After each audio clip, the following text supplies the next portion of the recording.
আমি আসলে কয়েকটা বিষয় নিয়ে কথা বলবো আপনার সাথে। শুরু করব সংসদ বেশ একটা উত্তেজনাময় অবস্থা সংসদে বিরাজ করছে। সংসদে দেখা যাচ্ছে খুব মুক্তিযুদ্ধ নিয়ে কথা হচ্ছে। মুক্তিযুদ্ধে মুক্তিযোদ্ধা, রাজাকার, একাত্তরের ভূমিকা ইত্যাদি খুব আলোচনায় আসছে। মুক্তিযোদ্ধা বনাম রাজাকার এরকম অবস্থায়ও একটা উত্তপ্ত আলোচনা হচ্ছে এবং সেটি একদম আইনমন্ত্রী থেকে তথ্যমন্ত্রী, মুক্তিযোদ্ধা ফজলুর রহমান থেকে আন্দালিব রহমান পার্থ, অনেকেই আসলে মানে খুব সরব মুক্তিযুদ্ধ বিষয়ক। মানে এখন এসে আমার প্রশ্নটা হচ্ছে এটা যে এখন এসে এই বিষয়ে এত উত্তাপ ছড়াচ্ছে কেন সংসদে? এত ঐক্য, বিএনপি জামাত ভাই ভাই এরকম ডায়লগ আমরা শুনে এসেছি। এখন এসে এত উত্তপ্ত কেন এই বিষয় নিয়ে? ধন্যবাদ আপনাকে। দেখেন, মুক্তিযুদ্ধ এবং 52 সালের ভাষা আন্দোলন, এই দুটো কিন্তু মুছে ফেলা যাবে না। যারা এটাকে মেনে নিয়ে বাংলাদেশ স্বাধীন বাংলাদেশকে মেনে নিয়ে যারা রাজনীতি করতে চায়, তারাই রাজনীতি করতে পারবে। সুতরাং মুক্তিযুদ্ধ এখনো বেঁচে আছে এবং মুক্তিযোদ্ধাদের অঙ্গীকার যেটা, মুক্তিযুদ্ধের সময় বৈষম্য বিরোধী যে পাকিস্তানে আমরা বলতাম 22 পরিবার সব লুট করে নিয়ে যাচ্ছে, আমরা গণতন্ত্র, আইনের শাসন, ডাইরেক্ট ভোট, তখন তো এসছে আইয়ুব খানের মৌলিক গণতন্ত্রের পরে আজকে যে ভোট হয়, সেই ভোটের সিস্টেম আছে। সুতরাং আমাদের প্রত্যাশা পূরণ হয় না। 90-এর আন্দোলনে ছিলাম, মুক্তিযুদ্ধে ছিলাম। সুতরাং যারা মুক্তিযুদ্ধকে মানে না, তাদেরকে রাজনীতিতে এখন তার সাথে যুক্ত হয়েছে গুপ্ত আপনার রাজনীতি। আপনি বলেন গণতন্ত্রের পথযাত্রা যদি শুরু করতে চান, সেখানে তো গোপন রাজনীতি চলে না। গোপন মানে আন্ডারগ্রাউন্ড, হুম। গোপন মানে তো ধরেন আনসারুল্লাহ বাংলা টিম, গোপন মানে হচ্ছে হরকাতুল জেহাদ, গোপন মানেই হচ্ছে আনসারুল্লাহ বাংলা টিম। এবং আপনি জানেন যে আওয়ামী লীগের সময়, শেখ হাসিনার সময় আমরা আসামের অনুপ চেটিয়াকে দিয়ে আমরা কিন্তু জেএমবির লোকজনকে ভারত থেকে ফিরে এনেছি। সুতরাং আমার কথা হচ্ছে, গুপ্ত রাজনীতি যারা করবে, তারা তো গণতন্ত্রের রাজনীতিকে ফিট করে না। সুতরাং এই যে যারা আন্ডারগ্রাউন্ড পলিটিক্স করেন, তাদের যে পরিণতি হওয়া দরকার, গুপ্ত রাজনীতি যারা করবে তাদের তো একই পরিণতি, একই আইনে দণ্ড হওয়া উচিত। সুতরাং আমি এই জন্য বলবো, সংসদে যেহেতু আলোচনা উঠছে, তখন প্রধান বিরোধী দলের প্রধান বলেছিল যে আমি শহীদ পরিবারের সন্তান। তখন আমি দেখেছি মুক্তিযোদ্ধা ফজলুর রহমান বলেছে যে 71-এর স্বাধীনতা বিরোধিতা করে তারা যে অপরাধ করেছে, গণহত্যা সহযোগিতা করেছে, ঠিক মুক্তিযোদ্ধার সন্তান, মুক্তিযোদ্ধা পরিবারের সন্তানকে আরেকটি অপরাধ করলো। সুতরাং তারা কিন্তু কখনো মুক্তিযুদ্ধকে মেনে নিচ্ছে না। মুক্তিযুদ্ধ মানেই বাংলাদেশ, হুম। মুক্তিযুদ্ধকে মানতে হবে জি, আপনি বাংলাদেশে। ফজলুর ধরেন, রহমানের প্রসঙ্গ বলছিলেন। ফজলুর রহমান আরো বলছেন যে মুক্তিযুদ্ধর সাথে এই 24 বা 5ই আগস্ট এগুলোকে মেলানোর কোনো সুযোগ নেই। এটার তীব্র সমালোচনা করে তিনি বলছেন মুক্তিযুদ্ধ যদি প্রশান্ত মহাসাগর হয় এটা হচ্ছে ডোবা, মুক্তিযুদ্ধ যদি হিমালয় হয় এই গণ অভ্যুত্থান বা 5ই আগস্টের যে ঘটনা প্রবাহ সেটি হচ্ছে পিলার, হিমালয়ের সাথে পিলার। তো এখন কি আসলে আমার প্রশ্নটা এটা, হিমালয়ের চেয়ে কি পিলার উঁচু হয়ে গেছে? কারণ মানে মুক্তিযুদ্ধে যারা অপরাধী হিসেবে বলছে, সংসদ উত্তপ্ত হচ্ছে যাদেরকে নিয়ে, তারা ঠিকই রাজনীতি করছে, তারা সংসদে আছে বেশ দুর্দণ্ড প্রতাপের সাথে। কিন্তু যারা এই 5ই আগস্টে যারা অপরাধী, মানে জুলাইয়ের অপরাধীরা রাজনীতি ছাড়া, দেশ ছাড়া তাদের রাজনীতি করতে পারবে না, আইনও পাশ হয়ে গেল। কিন্তু সেই হিমালয়ের সমান যাদের অপরাধ বলে তিনিই বলছেন, তারা আবার খুব ভালোভাবেই আছেন, রাজনীতি করছেন। মানে হিমালয়ের চেয়ে পিডার বড় না হলো কিনা? না, আমি তারা ভালোভাবেই আছেন এটা কিন্তু আমি মনে করছি না। তবে 71 যার বাবা দেখে নাই, যে নিজে দেখে নাই, তার বাবা দেখে নাই, যার দাদা দেখেন, গণহত্যা যে হারে হয়েছে এবং মা বোনের সম্ভ্রম যত নষ্ট হয়েছে, ধন সম্পত্তি যেভাবে ম্যাসাকার হয়েছে, কত লোক বীরঙ্গনা হয়েছে, এটা কিন্তু তার সাথে অন্য কোন এই ভূখণ্ডের কোন আন্দোলনের তুলনা হয় না। তারা ওই 71-এর সাথে যারা তুলনা করবে, তারা, আমি মনে করি তাদের অবশ্যই এখন বিচার হওয়া উচিত। কারণ গণহত্যার কোনো এটা মাপ চাইলে হবে না, গণহত্যার বিচার হতে হবে। এবং তারা কিন্তু আবার গুপ্ত রাজনীতি করে। দেখেন, গুপ্ত রাজনীতি আমি বরাবরই বলি, বিএনপির ভিতরে কমপক্ষে 20 ভাগ গুপ্ত জামাত আছে, হুম। আওয়ামী লীগের ভিতরেও ছিল। আপনি দেখেন ডাকসুতে সাদেক কায়েম পোস্টধারী ছাত্রলীগের নেতা ছিল, তার মিছিল মিটিং এখন দেখতে পাই। তাই সে নিরপেক্ষভাবে নির্বাচন করলো। এখন সে পলিটিক্যালি দাঁড়ায় গেছে, সে এখন নানান রকম ফটোকার্ড বানায়, নানান রকম নেতাদের সমালোচনা করে, প্রধানমন্ত্রীর সমালোচনা করে, তার ছেলে, তার মেয়ে, তাদের সরি তার মেয়ে তার স্ত্রীকে সমালোচনা করে। সুতরাং এরা তো আগে ছিল কোথায়? তারা এখন যখন গুপ্তর থেকে বেরিয়ে আসছে, তাদের গ্রেপ্তার করা উচিত এবং তাদেরকে, যেহেতু আন্ডারগ্রাউন্ড পার্টি করলে যা হয়, হ্যাঁ, জঙ্গিদের যা হয় তাদের তাই হওয়া উচিত, আমি তো মনে করি না তাই। কিন্তু গুপ্ত সুতরাং রাজনীতি, গুপ্ত যদি একটা কৌশল হয়, আমি আপনার সাথে মানে যদি তর্কের খাতিরেই তর্ক করি, গুপ্ত যদি একটা কৌশল হয়, এই কৌশলটা কি অপরাধ? মানে কিভাবে, কেন অপরাধ? না, গুপ্তর যদি কৌশল হয়, কৌশল মানে কিন্তু কৌশল একটা পজিটিভ শব্দ। তাহলে আনসারুল্লাহ বাংলা টিমকে রাজনীতি করতে দেন, হরকাতুল জিহাদকে আজ রাজনীতি করতে দেন, আমাদের তাদের অপরাধ নাথান কি বম। তারা শুধু গুপ্ত, নাকি তারা আসলে এক্সট্রিমিস্ট? তাদের অপরাধ তো তারা না, এক্সট্রিমিস্ট। জঙ্গি, তারা জঙ্গি। হুম। জঙ্গি যে গুপ্ত, সে তো জঙ্গিগিরি করতে পারে, সে ভিন্ন কায়দায় করে, সেও তো আন্ডারগ্রাউন্ডে আছে। জঙ্গিও আন্ডারগ্রাউন্ডে আছে, গুপ্ত আন্ডারগ্রাউন্ডে আছে। আপনার নাথান বম হিল ট্যাক্সে একটা অংশের স্বাধীনতা চায়, আপনি তাকে রাজনীতি করার সুযোগ দিবেন? দেন না তো, সে তো মিজোরামে পালিয়ে আছে ভারতে। তো সুতরাং এই জন্য আমি বলছি যে গণতন্ত্র যদি চাই, আইনের শাসন চাই, সুশাসন চাই, তাহলে গুপ্ত রাজনীতির সুযোগ তাদের আর নাই। গুপ্ত রাজনীতি যারা করবে, তাহলে জঙ্গিদের যে পরিণতি হওয়া উচিত, ঠিক গুপ্ত রাজনীতি যারা করবে, যে যখন ধরা পড়বে তখন তারই সেই পরিণতি হওয়া উচিত। যেহেতু তাদের ফ্রি স্টাইল রাজনীতি করতে দেওয়া হচ্ছে, এই জন্যে আমি বলবো যে এই যে স্বাধীনতা বিরোধী শক্তি, তারা কিন্তু উত্থান করতে মানে যাচ্ছে। তারা তো আসলে ধরা সুতরাং পড়ছে আমি, না, গুপ্ত রাজনীতি থেকে তো আসলে তারা ধরা পড়ছে না, তারা নিজেরাই প্রকাশ্যে এসে বলছে আমরা এটা ছিলাম, এটা করেছি। মানে কেউ তো আসলে ধরা পড়ে যাচ্ছে না। আপনি বলছেন আওয়ামী লীগে অনেকেই গুপ্ত ছিল, আপনি অনেকে নামও বলছেন, কারণ তারা এখন প্রকাশ্যে এসেছে, সাদিক কায়েমদের কথা বলছেন, বা আরও যাদের নাম আমরা খুব দেখি, তাদের আগের স্ট্যাটাস বা ফেসবুকে তাদের কর্মকাণ্ড, মিছিলে, স্লোগানে তাদেরকে যেভাবে দেখা যায়, এখন তাদের অন্য চেহারা দেখি, ফলে আপনি ওটা চোখে আঙ্গুল দিয়ে দেখিয়ে দিচ্ছেন। বিএনপিতে কারা আছে সেটি আপনি আগেও আমার সাথেও বলেছেন, বিভিন্ন অনুষ্ঠানেও বলছেন, তাদের চেহারা কেন উন্মোচন করছেন না? না, তাদের চেহারা উন্মোচন এখনই করছি না। এই কারণে আমি আশা করি যে, আমি বরাবরই বলি বিএনপি একটা মধ্যপন্থী জাতীয়তাবাদী দল, সেখানে নিখাত জাতীয়তাবাদী একটা দল হওয়া উচিত। সেখানে কোনো গুপ্ত বা অনুপ্রবেশকারী থাকুক, এটা আমি চাই না।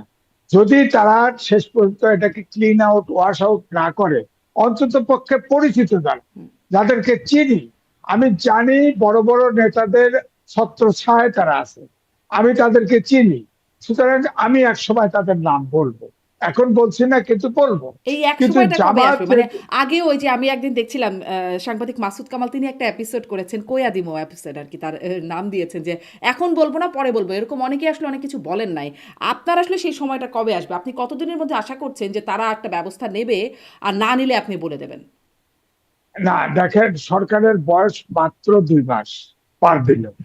এখন ধরেন নানা রকম ক্রাইসিস, ইউনূস সরকার বহু, ধরেন 24 লাখ কোটি টাকা লোন ফেলে গেছে, জ্বালানি ক্রাইসিস, এবং আপনার দেখেন বাজার মূল্য নিত্য পণ্য ঊর্ধ্বগতি। তারপরে ধরেন মানুষ কিন্তু মধ্যবিত্ত নিম্নবিত্তে চলে গেছে, নিম্ন মধ্যবিত্ত হন্তদরিদ্র হয়ে গেছে। এখন এই মুহূর্তে একটু সময় আমরা দিতে চাই। আমরা তো ডাইরেক্ট পলিটিক্যাল পার্টির কোনো পথধারী লোক না, হুম। সুতরাং আমরা ব্যক্তিকে আমরা আক্রমণ করতে চাই না। আমরা করব, অবশ্যই করব, সরকার যদি এগুলোকে স্পষ্ট। ক্লিন না করে অবশ্যই করবো। মানে স্পষ্ট একটু সময় দিতে চান, ওই সময় পর্যন্ত গুপ্তরা গুপ্ত থাকুক, তারপরে আপনারা হয়তো প্রকাশ করবেন সেই না, গুপ্ত থাকুক না। গুপ্ত আমরা চাই যে যার যার দল সে গুপ্ত বের করুক, যেটা চিহ্নিত গুপ্ত। এখন গুপ্তদেরকে চেনা যায়, হ্যাঁ। তাকে যদি রাজনৈতিক দলের নেতারা তাদেরকে চাকরি দিয়েছে, তাদেরকে পৃষ্ঠপোষকতা দেয় এবং তারা স্বীকারও করে, অথচ বের করে না। সুতরাং তারা, আমরা আশা করি যে তারা ক্রাইসিস যেমন মিট করতেছে, তেমনি গুপ্তদেরকেও বের করুক রাজনৈতিক দল। এটা আমাদের আকাঙ্ক্ষা। যদি মনে করে আমাদের আকাঙ্ক্ষা বাস্তবায়ন করার দরকার নাই, প্রত্যাশা পূরণ করার দরকার নাই, বিএনপি কিন্তু জনাব এম বিএনপির এ মতো আজিজ, চলবো, গোপনে থাকলে আমরা বলবো। মানে এই প্রশ্নটা যদি করি যে গোপনে থাকলে সমস্যা কি, প্রকাশ্যেই তো তারা তাদের সাথে ছিল। এবং এই প্রশ্নটার সাথে সাথে জুড়ে দেই যে ধরেন যখন ছিল মানে একসাথে ছিল বিএনপি জামাত জোট করেছে, বিএনপি জামাত ভাই ভাই ছিল, সেই সময়ে মানে নাকি এটা আসলে বিএনপির কাছে একটা কার্ড, গুপ্ত কার্ড, মুক্তিযোদ্ধা না কার্ড, যখন আসলে দরকার হয় জোটে তখন তারা ব্যবহার মানে ভুলে যায় তাদের অতীত বা ব্যাকগ্রাউন্ড যা যাচ্ছে ভুলে যায়, আবার এখন যখন প্রতিপক্ষ তখন আবার সেই ট্যাগটা দিয়ে দেয় রাজাকার ট্যাগ। এটা একটা কার্ড হিসাবে ভালো কার্ড কিনা বিএনপির জন্য? না, ভালো কার্ড সবার জন্য, আওয়ামী লীগের জন্যও ছিল। আওয়ামী লীগ বরাবরই আপনার দেখেন জঙ্গি এবং স্বাধীনতা বিরোধী বলে কার্ড খেলেছে, হুম। এটি রাজনীতির জঙ্গি প্রধান কার্ড, ছিল। হ্যাঁ। ঠিক, হ্যাঁ, জঙ্গি কার্ড এবং স্বাধীনতা বিরোধী। আর বিএনপি দাবি করেছে যে আমাদের এটা ভোটের রক্ষা, কিন্তু দীর্ঘদিন জামাত ছিল, যার ফলে জামাতের ভিতরে অনুপ্রবেশের সংখ্যা বেড়ে গেছে। আমি এই জন্য বলি 20%। ভোটের আগেও বলে, ভোটের পর বলেছে, আমাকে জিজ্ঞেস করেছে যে জামাত এত ভোট পেলো কোত্থেকে। আমি বলি যে বিএনপির 20% ভোট পাইছে, হ্যাঁ, এই জন্য পেয়েছে। তা আমরা পরিষ্কার ব্যাপার, আমার পরিষ্কার বক্তব্য, মুক্তিযোদ্ধারা এখনো বেঁচে আছে, মুক্তিযোদ্ধাদের একটা আশ্রয়স্থল দরকার পড়বে। ধরেন যখন ফজলুর রহমানের বাসায় মব সন্ত্রাস হলো, তখন কিন্তু আমি বলেছি যে মুক্তিযোদ্ধারা যাবে কোথায়, কাউরে কোনো না কোনো দল তো আশ্রয় থাকতে হবে। জাতীয়তাবাদী দল, মধ্যপন্থা দল, সেই দলের কেন আশ্রয় পাবে না? হ্যাঁ, তো, এখন তার এখানে মব সন্ত্রাস হয়, তার তার সরকার কেন ব্যবস্থা নেয় না? আমি বলেছি, কারণ ওই দিন যেটা কালের কণ্ঠের একটা অনলাইনে ওই সে বক্তব্য দিয়েছিল, আমি তার সাথে ছিলাম, ওই শোতে আমিই ছিলাম। হ্যাঁ, এবং তারপরে তার বাসায় মব হুম। সন্ত্রাস, তাকে তো এখন অশ্লীল ভাষা বলা হয়, ফজু পাগলা বলা হয় না, বলা হয় তো। এইভাবে একটা মুক্তিযোদ্ধাকে হিউমিলেট করা হয়, তার সমালোচনা করেন, সমালোচনা করেন, তার ব্যক্তি সমালোচনা করেন, সমস্যা নাই, কিন্তু সে তো মুক্তিযোদ্ধা। মুক্তিযোদ্ধা তো মুক্তিযোদ্ধার কথা বলবে না। 71-এ মুক্তিযোদ্ধা, ধরেন আমরা মুক্তিযোদ্ধা ছিলাম, 1 মিনিটের জন্য, 1 সেকেন্ডের জন্য বেঁচে থাকবো আমরা তো ভাবি নাই, কিন্তু বেঁচে আছি, এখনো বেঁচে আছি।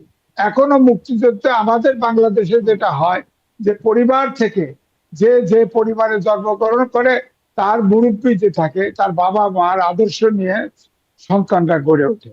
এখন এখন আমি বলবো মুক্তিযোদ্ধারা যে আদর্শ লালন করে, এখনো বাংলাদেশ তারা অনেক বেশি সংখ্যাধিক্য।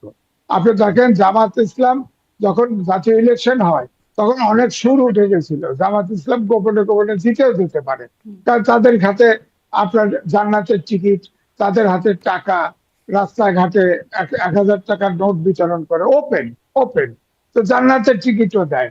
তো আমাদের দেশে ধরেন 30% লোক অক্ষরজ্ঞানী নেই, গ্রামে যারা আছে, নারীরা আছে, তাদের যখন সন্তানদের হাত ছোঁয়া, মাথা ছোঁয়া প্রতিজ্ঞা করায়, তারা কি করবে? মিসগাইড হয়ে ভোট দিছে, এই জন্য কিছু ভোট পেয়েছে। কিন্তু আমার মনে হয় সেই পরিস্থিতি এখন নাই। আপনি দেখেন তখন যখন জামাত মনে করা হয়েছে যে ক্ষমতায় চলে আসতে পারে, তখন কিন্তু আপনি দেখেন প্রায় সব, জামাত ছাড়া প্রায় সব জায়গা থেকে বিএনপিকে ভোট দিয়ে পাশ করানো হয়েছে। বিএনপির সব ভোট পজিটিভ আমি কিন্তু মনে করি না।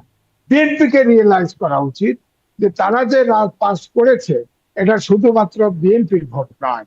এখানে বিএনপি জামাতের হাত থেকে বাঁচার জন্য অনেকে বিএনপিকে ভোট দিয়েছে, এবং অনেক জায়গায় আপনি দেখেন ফরিদপুর বেল্টে কিন্তু বিএনপির প্রার্থী পাশ করে গেছে, এই শামা অমায়ক, কৃষক নেতা বাবুল, এরা কিন্তু ওখানে জিতে গেছে।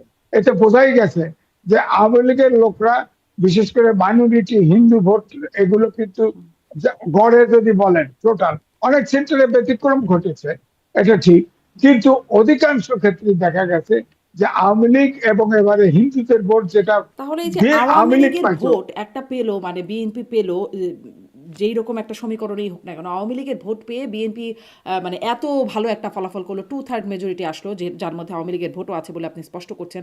তাহলে এসেই আবার আওয়ামী লীগের রাজনীতিটাকে, নিষিদ্ধটাকে পাকাপোক্ত করে দিল। এটি কি মানে এটা আসলে কেমন হলো? দেখেন এটার একটা আমার ব্যাখ্যা আছে, নিজস্ব ব্যাখ্যা।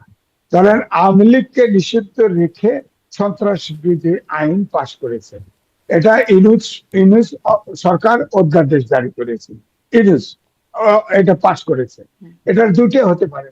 এখন আপনি দেখেন যে আপনি বলেছেন হয়তো বিএনপির ভিতরে বচসা হচ্ছে, তর্ক হচ্ছে, এটা মানলাম। হুম কিন্তু তারা তো সংসদও বয়কট করছে। কিন্তু বাইরে যাচ্ছে, শান্তিপূর্ণভাবে মিছিল করছে। ধরেন আইন শৃঙ্খলা পরিস্থিতির অবনতি ঘটল। এই আইন যে তাদের উপরে প্রয়োগ হবে না, এটা নিশ্চয়তা কি? বলেন। আবার আওয়ামী লীগ 10 বছর, 15 বছর, 20 বছর, 100 বছর পরে ফিরে আসবে। তারপরে বিএনপি যে নিষিদ্ধ হবে না, এটা নিশ্চয়তা কি? ঠিক এই সুতরাং কথাই এটা একটা বলেছিলেন ওপেন গয়েশ্বরচন্দ্র এন্ডেড রায়। আইন। ঠিক এই কথা আপনি যেটা হ্যাঁ, বলছেন, আপনি যেটা বলছেন যে এই এটা জিনিসটি তাদের উপরই অ্যাপ্লাই হবে না, এটা নিশ্চয়তা কি, এই কথাটাই বলেছিলেন গয়েশ্বরচন্দ্র রায় যখন ছাত্রলীগকে নিষিদ্ধ করা হলো। হ্যাঁ, না, এই জন্য আমি বলছি যে গণতান্ত্রিক রাজনীতিতে একটি দল, যেটা বিএনপি আগেও বলেছে যে একটা গণতান্ত্রিক রাজনীতিতে একটি দল আর একটি দলের কে নিষিদ্ধ চাইতে পারে না। যেমন 1974 সালের স্পেশাল পাওয়ার অ্যাক্ট এখনো বলবৎ আছে। কিন্তু 5ই আগস্টের পরে মোশতাক যখন ক্ষমতায় নিল, তখন জেলখানা ভরে গেল।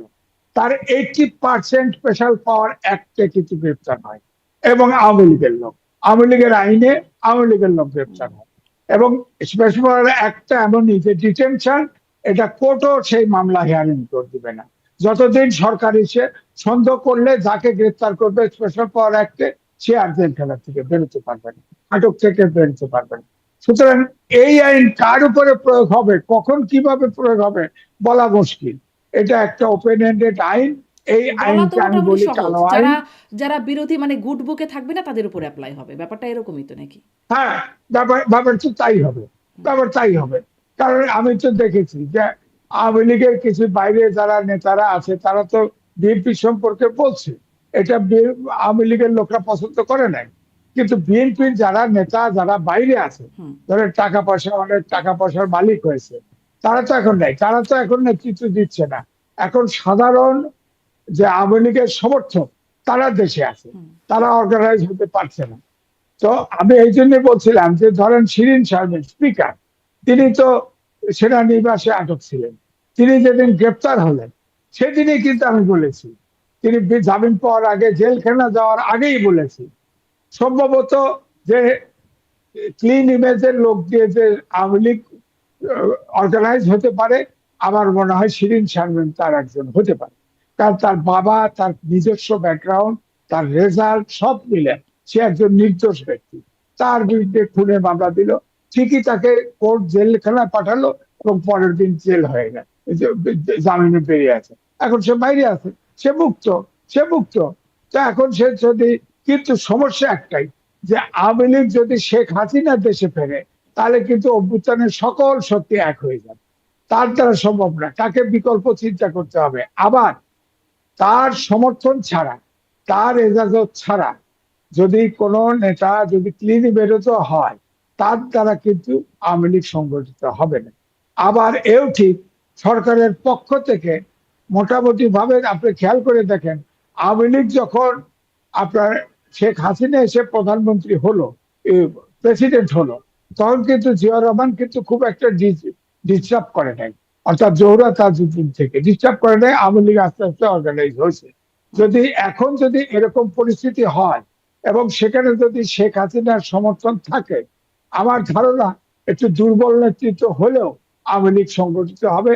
কারণ সব সমর্থক বাংলাদেশে আছে, এবং তারা আওয়ামী লীগ হয়েই আছে, এবং আওয়ামী লীগের কিন্তু সমর্থক তো আপনি কম না। আওয়ামী লীগের কথা বলছেন যে মানে শিরীন শারমিন চৌধুরী, কিন্তু আওয়ামী লীগের লোকজনের কাছ থেকে যেই কথা বোঝা যায় বা শোনা যায়, তারা যারা কথা বলেন, আমার অনুষ্ঠানে কথা বলেন, তারা বলেন যে মানে আমাদের দেশে যে পরিবার ভিত্তিক রাজনীতির কালচার, যে বঙ্গবন্ধু শেখ মুজিবুর রহমানের পরে শেখ হাসিনা, তারপরে তার পরিবার থেকে কেউ, বা শহীদ প্রেসিডেন্ট জিয়াউর রহমানের পরে খালেদা জিয়া, তারপর তারেক রহমান, তারপরে জাইমা রহমানের মানে লাইনও দেখা যাচ্ছে যে ঠিক তারপরে জাইমা রহমান।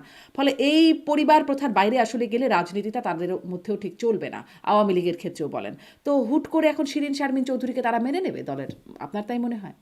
না, না, আমার মনে হয় যে শেখ হাসিনা যদি মনে করে, শেখ হাসিনা, আমি শুনেছি, এটা আমার কাছে প্রমাণ নেই, ভারতের পক্ষ থেকেও চেষ্টা করা হচ্ছে যে শেখ হাসিনা নয়, বিকল্প শেখ হাসিনার পরিবারের লোকও নয়, বাইরের থেকে আওয়ামী লীগকে অর্গানাইজ করা, পরেরটা পরে দেখেন।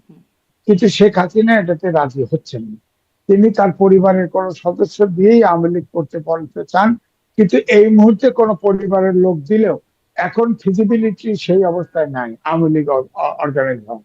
কিন্তু ক্লিন ইমেজের যদি থার্ড কাউকে, পরিবারের বাইরে থার্ড কাউকে দিয়ে করা হয় এবং শেখ হাসিনার যদি সেখানে সমর্থন থাকে, তাহলে কিন্তু আওয়ামী লীগ সংগঠিত হতে পারে এই যে আমার ধারণা। ফিজিবিলিটি নাই আপনি বলছেন, এটা নাই কেন? মানে এখানে যারা অ্যাক্টিভ রাজনৈতিক দলগুলো আছে বা সরকার, তারা দেবে না করতে এরকম? নাকি আপনার কি মনে হয় জনগণ নেবে না এই কারণে? না, এখন ধরেন আমাদের দেশে যেটা হয়, জনগণ যেটা চায় সেটাই তো ঘটে। রাজনৈতিক দল, সরি, রাজনৈতিক দল যেটা চায় সেটা, ধরেন এই যে তত্ত্বাবধায়ক সরকার বিএনপির বিরুদ্ধে জামায়াত এবং আওয়ামী লীগ মিলে আন্দোলন করলো, তখন কি বাংলাদেশের 18 কোটি লোক ছিল? তখন তো 12 কোটি লোক ছিল। 12 কোটি লোক ছিল আন্দোলনে, ছিল না তো। শুধু আওয়ামী লীগের অ্যাক্টিভিটিস এবং অ্যাক্টিভিস্ট এবং জামাতের সমর্থক অ্যাক্টিভিস্ট ছিল, তাতেই কিন্তু উল্টে গেল, কারণ দেশ আন্দোলনটা অসহনীয় করে ফেলা হলো, সরকার চালানো সম্ভব ছিল না। তখন ওই যে স্ন্যাপ নির্বাচন দিয়ে আপনার তত্ত্বাবধায়ক সরকার আনা হলো, সেটা ঠিক। কিন্তু এখন যদি ধরেন শেখ হাসিনা বা সজীবদের জয় বা পুতুলকে দেওয়া হয়, কথার কথা, যে একই পরিবারের দেওয়া হয়, তাহলে কিন্তু সেটা সাস্টেনেবল হবে না। কারণ আপনার সজীব ভুইয়ার একটা কথা আপনি স্মরণ করে দেখেন, যে তা সে বলছিল যে ডিপ স্টেট আমাদের ফাংশন করেছে, তারা বলেছে 29 সাল পর্যন্ত ডিপ স্টেট আমাদেরকে ক্ষমতায় থাকার পরিকল্পনা দিয়েছিল।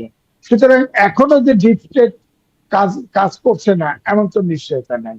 আপনি আমাদের দেশের রাজনীতি, আপনি আমেরিকায় আছেন, এখনো আমি বলবো রাজনীতিতে, এখনো আমি বলবো যে আমি লিখেছিও যে ইলেকশনের আগে এবং পরে এখন ডিপ স্টেট এখনো সক্রিয় আছে, সক্রিয় আছে, এখনো এক এক করে বেরোচ্ছে। এই যেমন ডিপ বদিউল স্টেট আলম কি, মজুমদার। এই ডিপ স্টেট কি আওয়ামী বিরোধী ডিপ স্টেট? না, এই মুহূর্তে ফিজিবিলিটি ডিপ স্টেট এখন যেটা চায়, আগে -2 থিওরি ছিল, তো -2 থিওরি এখন -4 হয়ে যাবে, প্রয়োজন -5 হবে। অর্থাৎ সোজা কথা, দুই পরিবারের বাইরে চলে যাওয়ার একটা ডিপ স্টেটের একটা পরিকল্পনা আছে বলে আমার অনুমান। সুতরাং দুই সেই পরিবার থাকলে ডিপ পরিকল্পনার স্টেটের ফাঁদে আমরা, সমস্যাটা কি হচ্ছে? না, সমস্যা কিন্তু হচ্ছে না, আমাদের দেশে পরিবারতন্ত্র থাকে। তবে সব দেশে, গণতান্ত্রিক দেশে পরিবার কিন্তু সবসময় আছে। যে আপনার ধরেন ছোট, আপনার আমেরিকাতেও ছিল, ছেলে ছেলে বাবা ছিল, হ্যাঁ, তো সেটা ছিল।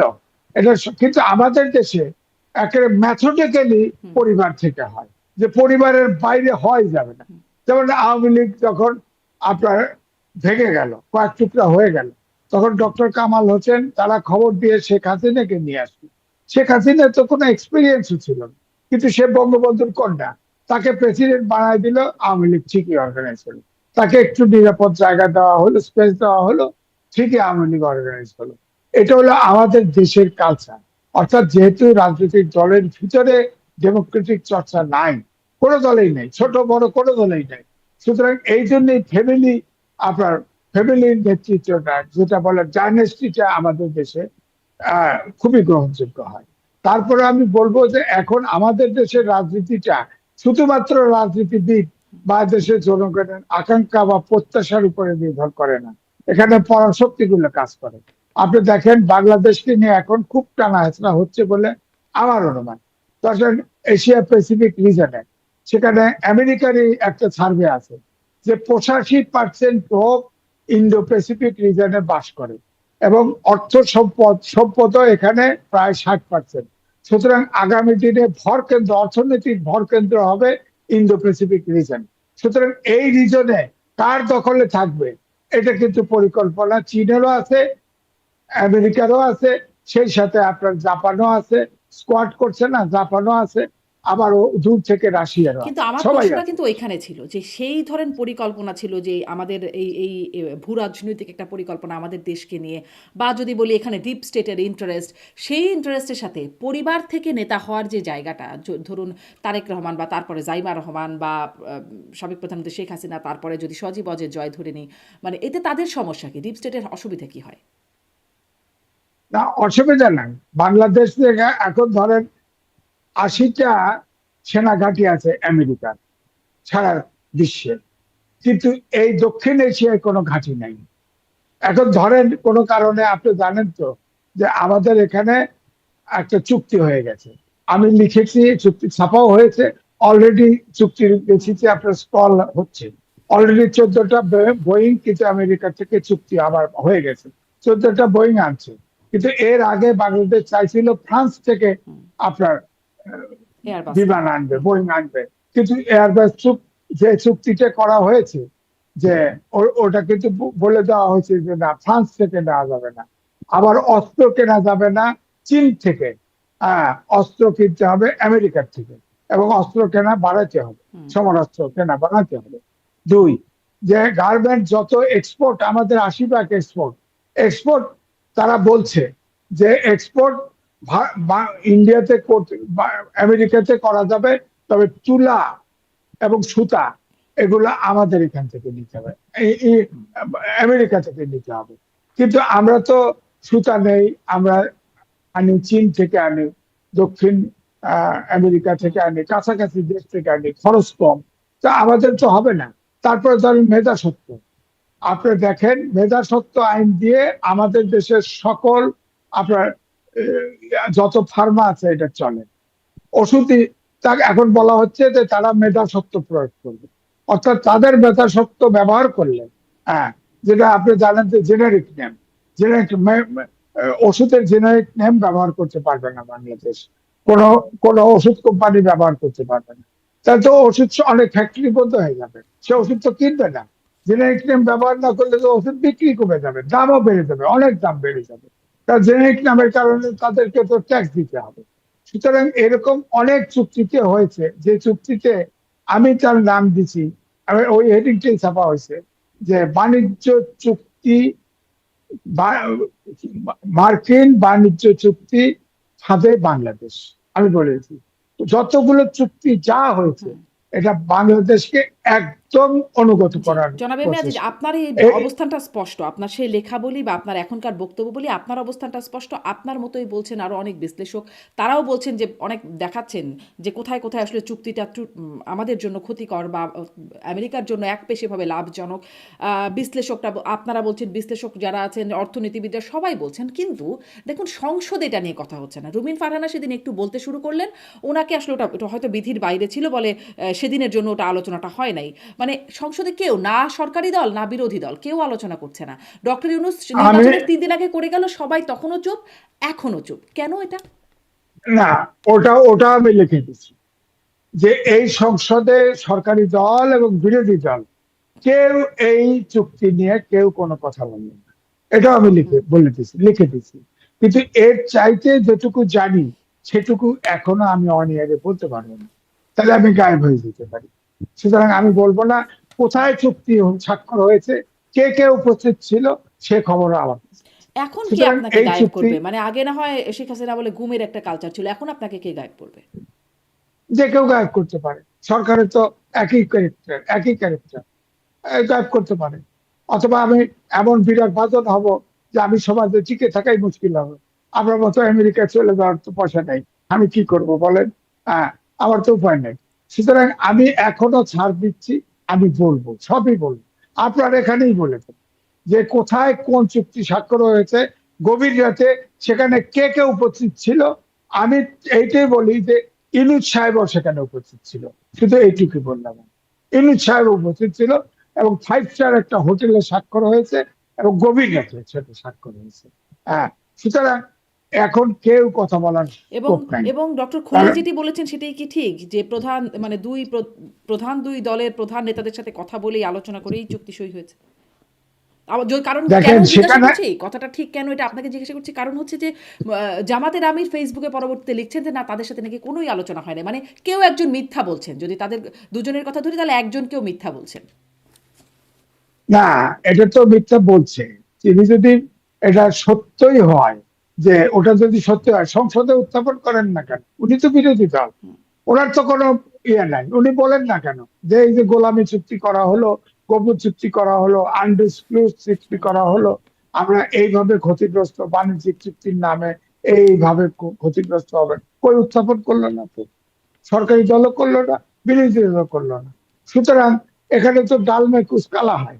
আপনি বলেন, এটা বুঝে নেন যে আমার মনে হয় যে ওই জায়গায় তারা জানে, সবাই জানে এবং এটা যেটা বলেছে যে গোপন চুক্তি নয়, যেটা আপনার ফরেন মিনিস্টার বলেছে, এটাও সত্য না।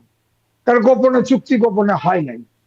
আমি এইটুকু বলছি যে গোপনে চুক্তি হয় নাই, শুধু ইউনুস একা চুক্তি করে নাই। এবং এই ফরেন মিনিস্টার তিনি উপস্থিত ছিলেন, তিনিও জানেন। এবং তিনি যেটা বলছেন সব ওপেন করে দেওয়া হয়েছে, এটাও ঠিক করেনি। আমি সেটাও লিখে দিছি, সেটাও ঠিক ওপেন বলেন। তো না এখন হলো বা নির্বাচনের পরে এসে ওপেন হলো আমরা জানি, কিন্তু যখন চুক্তিটা হচ্ছিল তখন তো এনডিএ এর অধীনে অনেক কিছু আমরা জানতে পারছিলাম না, মানে তখন তো আসলে গোপনই ছিল, তাই না? না না, গোপন ছিল, কিন্তু পরে আপনার হোয়াইট হাউস থেকে ওখানে আপনার গণমাধ্যমের আপনার ওয়েবসাইটে দিয়ে গেছে। হুম হুম, ওই ওয়েবসাইট থেকে আমি পেয়েছি। হ্যাঁ। সেখানে পুরা চুক্তিটা আমার কাছে আছে, পুরাটাই আছে। সুতরাং এখন আমি লিখলে আমাকে ধরার উপায় হুম নাই, চুক্তির যা আছে সব লিখে দিছি। হুম তো আমেরিকা তো বাংলাদেশের মতো না যে চুক্তি করবেন, গোলামি চুক্তি করবেন, এটা চুপ হয়ে থাকবে, কেউ দেখাতে পারবে না। কিন্তু ওখানে তো অ্যাকাউন্টেবিলিটি আছে, জবাবদিহিতা কিছু হলেও আছে। ওখান থেকে ওয়েবসাইটে দিয়ে দিচ্ছে, ওয়েবসাইট থেকে বাংলাদেশে এসে গেছে। পত্রিকায় একটা ছোট পত্রিকাও ছাপা হয়েছে, পুরা চুক্তিতে ছাপা হুম। হয়েছে। কিন্তু ওটা চুক্তিটা যদি আপনি আলাদা, আমি সেলিয়েন্ট ফিচার যেটা ইম্পর্টেন্ট সেই জিনিসগুলো তুলে ধরছি। সেকেন্ড ট্র্যাক দিতে গেলে 1 পৃষ্ঠা লাগবে, তো 1 পৃষ্ঠা জায়গা দিয়ে করতে পার বলেন। আর তাহলে এক ধরেন পৃষ্ঠা ওইভাবে এত পড়েও মানে আমাদের সংসদে দেখছি আমরা আসলে যেই বাহাস হচ্ছে কে মুক্তিযোদ্ধা কে রাজাকার, কার কি ভূমিকা ছিল, যেটার আসলে কথা হিসাবে নিঃসন্দেহে খুবই গুরুত্বপূর্ণ, ঐতিহাসিকভাবে খুবই গুরুত্বপূর্ণ, কিন্তু এটার ইফেক্ট কি, মানে এটা বলে কি হচ্ছে সেই প্রশ্নটা যেমন আসছে। অন্যদিকে এই যেগুলোতে কাজ হবার জায়গা, যে এই যে চুক্তি হয়ে যাচ্ছে, 7 দিনের মধ্যে বাতিল করার ক্লজ ছিল, 7 দিন চলে গেছে, এখনো কিছু আছে কিনা জানি না, সেই বিষয়ে কোনো আলোচনা না, একদম বেমালুম হচ্ছে না, মানে সবাই যেন এটা ভুলেই গেছে এই বিষয়ে কথা বলার কথা। রুমিন ফারহানা বললেও তাকে চুপ করিয়ে দেওয়া হলো, বিধি বহির্ভূত হিসাবে কথা বলতে পারলেন না। মানে গুরুত্বপূর্ণ বিষয়গুলো নিয়ে সংসদে মাথা ঘামানো হচ্ছে না। আমি দেখছিলাম টিআইবির একটা আমি টিআইবিকে রেফার করে বিভিন্ন পত্রিকা লেখে যে প্রতি মিনিটে সংসদে খরচ হয় 2,72,364 টাকা, মানে ব্যয়, পরিচালন ব্যয়। এত টাকা খরচ করে অকাজের কথা হচ্ছে কি সংসদে? আপনি যদি এখন আমি সংসদে কথা বলতাম, আমাকেও আপনি চুপ করে দিতেন, আপনি স্পিকার হলেন। এখন আমাকে চুপ করতে পারতেন, আমাকে খোঁচাচ্ছেন কথা বার করার জন্য। কিন্তু আমি ইনডাইরেক্টলি সব বলে দিছি তো। হুম কারণ এই চুক্তি বাতিল হচ্ছে না, চুক্তি অলরেডি ডেট এক্সপায়ার হয়ে গেছে, বাতিল হচ্ছে না। আমরা এ দেশে নতুন করে যদি আন্দোলন সংগ্রাম না হয়, তাহলে এই চুক্তি বাতিল হবে না। এবং আমরা পুরোপুরি আমেরিকার বলয়ে ঝুঁকে পড়েছি। এখন এখন আমরা চীনের পক্ষে যাব না আমেরিকার পক্ষে থাকবো, এই প্রশ্নটা আসে গেছে। মাঝামাঝি থাকার যে আগে যে আমাদের পররাষ্ট্রনীতি ছিল, সবার সাথে বন্ধুত্ব, কারোর সাথে শত্রুতা নাই, এই চুক্তির ফলে সেই জায়গা আর নাই। হ্যাঁ, আমেরিকাও বেল্ট অ্যান্ড রোড ইনিশিয়েটিভ নিচ্ছে, সেখানেও বাংলাদেশকে চায়। আমেরিকা তো আমাদেরকে চাই, কারণ তার তো এই দক্ষিণ এশিয়াতে কোন স্ট্র্যাটেজিক জায়গা নাই। তারও হুম হয়তো অনেক জায়গায় আপনি দেখেন, তার 80টা দেশে বললাম তো সেনা ঘাঁটি আছে, দক্ষিণ এশিয়ার মধ্যে নাই। সেখানে যদি ধরেন আমাদের যদি আহ আপনার সমুদ্র বেল্টে কোথাও ঘাঁটি করতে পারে, সমস্যা কি? সমস্যা কি? আবার এছাড়া আরো অনেক প্ল্যান আছে। ধরেন আমি জানি, আমি আজ থেকে 15 বছর আগে এই চিটাগাং হিল ট্র্যাক থেকে শেরপুর পর্যন্ত পাহাড় দিয়ে হেঁটেছি এবং 6টা রিপোর্ট করেছি আমি। তখন আমি দেখেছি যে আমাদের হিল ট্যাক্সে বাঙালি ছেটেলার ছাড়া আর বাকি যারা আছে তার 98% খ্রিস্টান হয়ে গেছে। এবং ওই অঞ্চলটি ফাইনালি একটা প্ল্যান আছে যে একটা খ্রিস্টান রাষ্ট্র হওয়া, হুম। এই পরিকল্পনাও কিন্তু আছে। এখন আমরা ওটার তো ভিতরে ঠিক এই ঢুকতে কথা যাচ্ছি বলেই তো কিনা জানি শেখ না। হাসিনা, মানে তিনি বললেন যে এইসব কথা বলেই তিনি বিরাগ ভাজন হলেন এবং এই কারণে ক্ষমতা থাকতে, তাহলে তো শেখ হাসিনা যে স্ট্যান্ড নিয়েছিলেন সেটাই তো টিকে যায়। না, সেটা শেখ হাসিনা অনেক কথাই ঠিক করেছে, কিন্তু চুরি ধরেও তো বেসামাল করেছে। তার তো হিসেব বিকাশ নাই। সে গুড ম্যানেজার ছিল, এটা ঠিক, কিন্তু চুরিও তো করেছে। কারণ এই যে মেট্রো রেল হুম করেছে, ফ্লাইওভার করেছে, চুরিও করেছে। একটা বালিশ তুলতে atomic, Rooppur atomic energy commission এখন অপারেশনে যাবে, 3 মাস পরে ওখান থেকে বুদ্ধি পাবো। কিন্তু আমরা তো কাহিনী শুনেছি, একটা হারিকেন আপনার 12 তলায় তুলতে কয়েক হাজার কোটি টাকা লেগেছে, একটা বালিশ তুলতে কয়েক হাজার কোটি টাকা লেগেছে। এটা তো ঘটেছে, তো ঘটেছে। সুতরাং এখন ওখানে বলা হয় যে ওখানে কয়েক কয়েক মিলিয়ন ডলার ওখান থেকে লুটপাট হয়েছে। সুতরাং এটা তো ফিজিবিলিটি স্টাডি এখন কতটুকু বিদ্যুৎ দিবে, ধরেন 3 মাস পরে হুম। 300 মেগাওয়াট বিদ্যুৎ পাওয়া যাবে, এটা আমাদের জাতীয় গ্রিডে যুক্ত হবে। 300 মেগাওয়াটে তো আমাদের পূরণ হবে না, আমাদের মানে আপনি ডিমান্ড যেটা পূরণ বলছেন হবে না। চুরি দুর্নীতি নিশ্চয়ই সেগুলোর কথা এখন তাদেরকে জিজ্ঞেস করে তারাও বলে যে হ্যাঁ অনেক কিছু হয়েছে, কিন্তু হয়তো যেই লেভেলে হয়েছে সেই লেভেলে তারা স্বীকার করে না, কিন্তু এটা হয়েছে। কিন্তু ধরেন ওই যে যেই কথাগুলো আপনি বলছিলেন যে খ্রিস্টান রাষ্ট্র করবার একটা মানে উদ্যোগ আছে বা ঘাঁটি করা, বা চুক্তি গোলামি চুক্তি, মানে এগুলোর বিরোধিতা তো তিনি শক্তভাবে করতেন বলে তিনি দাবি করতেন, এবং তার কারণেই তাকে বিরাগভাজন হতে হয়েছে বলে তিনি পরেও দাবি করেছেন। হতে পারে, কিন্তু তিনি তো প্রায় 30টার মতো সমঝোতা সমঝোতা এবং চুক্তি করেছে, সব তো ভারতের অনুকূলে করেছে। হুম। ভারতের অনুকূলে আমি লেখা দিয়েছি হুম। যে ট্রানজিটের নামে করিডোর দিছে, আমি লেখা লিখেছি, বাংলাদেশের কোন পত্রিকা ছাপে না। আপনি বলেন বাংলাদেশটা কোন জায়গায় আছে? বাংলাদেশ তো রাজনীতিটা কোন দিকে টিল করলো তার উপরে কথা বলে, কোন পত্রিকা ছাপতেছে না। নিউজ দিছি আমি, কয়েক জায়গা দিলাম, ছাপে না। বললাম যে ভাই পয়সা দিয়েন না, তাও ছাপে না। বলেন তাহলে বিরাট বাজানো হবে, ভারত বিরাট বাজানো হবে, সেখানে কেউ ছাপে না পত্রিকা। তো এই হলো অবস্থা। সুতরাং আপনি আমেরিকার মতো করে ভাবলে তো বাংলাদেশে চলবে মানে না। ধরেন আপনার জন্য বাংলাদেশ বিষয়টা বাংলাদেশ ওরকমই আছে। আগেও আপনার লেখা যখন আপনি বিরাগভাজন হওয়ার মতো কিছু বলতেন ছাপা হতো না, আর এখন বললে গায়েব হয়ে যাবার মতো একটা ভয় পাচ্ছেন। কিন্তু মানে যে কারণে শেখ হাসিনার সমালোচনা, মানে আমরা আমরা সবাই খুব শক্তভাবে যে ভারতের আপনি যেটি বলছেন যে অনেক চুক্তি করেছে, সমঝোতা করেছে, অনেক গোলামি চুক্তি, যেটি আসলে জানছিলাম যে প্রকাশ করে দেবে ইউনূস সরকার, সেটা তো প্রকাশ হলোই না, আবার নতুন করে এনডিএ এবং এই চুক্তি হলো। তাহলে সেই একই দোষে যদি দুষ্ট হয়, তাহলে ওই সরকারকে গালি, মানে এই গ্রাউন্ডে গালি দেবার কি ভ্যালিডিটি আছে বা স্ট্যান্ড আছে? না আছে।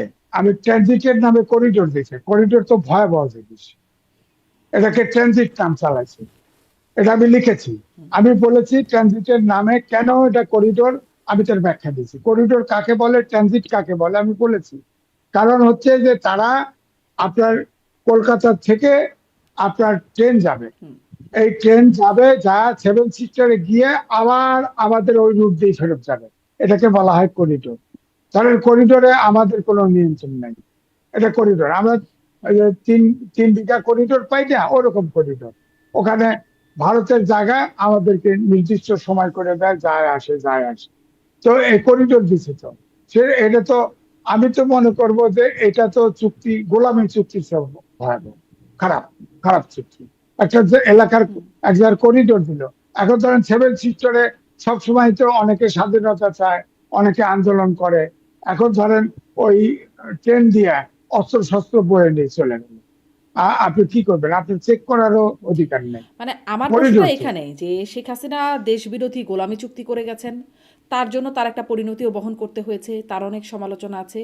এখনও যদি মানে সেটি ভারতের স্বার্থে, এখনও যদি আমেরিকার স্বার্থে গোলামি চুক্তি হয় এবং সেই বিষয়ে যদি চুপও থাকে সরকার এবং বিরোধী দল সবাই চুপও থাকে এবং ইউনূস সরকার করে টোরে চলে গেলেন, মানে পার্থক্যটা কি হলো? গোলাম তো গোলামই রয়ে গেল।